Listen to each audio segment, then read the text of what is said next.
Tá mé mahoney in our Ervine farste a gantar tá brodal as a bheith Britanach agus intachta. 20 years ago, even 5 years ago, to suggest that this area would host one Irish language class, never mind a whole range of Rangan and Gaelic, would be madness. Today, however, Irish is being learned enthusiastically by a growing number of fiercely loyal and truly British Daltai in this very community. My name is Ervine, and this is the story of Taurus. 3 generations of my family are from the Newton Arch Road in the Pottinger ward of East Belfast.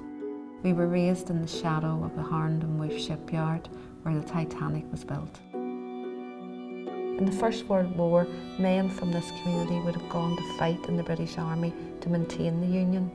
They died in their hundreds in the Battle of the Somme. According to our research of the census of 1901 and 1911, as proudly British as this community was, there were many hundreds of Protestant people who described themselves as Irish speakers on their return form.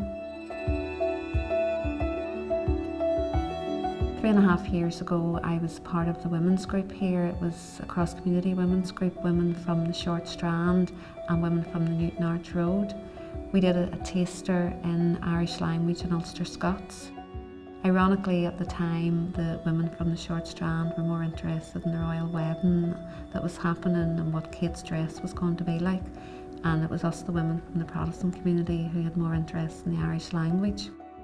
I was the one who probably took on to it most, and I was told by the lady who was facilitating the class, who happened to be a Protestant fluent Irish speaker, about a Jane Cursor, an intensive course that was happening in nearby Irish Language Cultural Centre in Dryhead.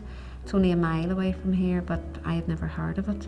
Such, I suppose, are the divisions within Belfast.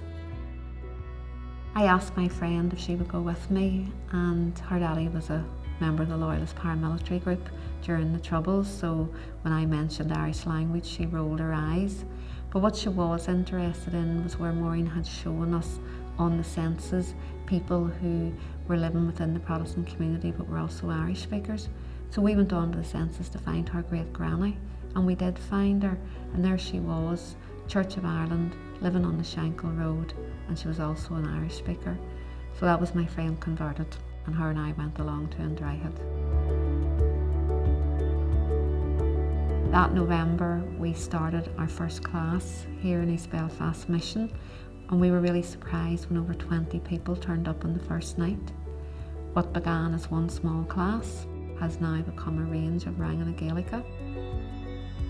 We have a Rang Chowley, Rang Araniachta, Tree Bun Rang, Gaman Rang Uchtara, Gaban Rang Ichtaracht, a Dousa Set class, and we're just about to start a new Tin Whistle class.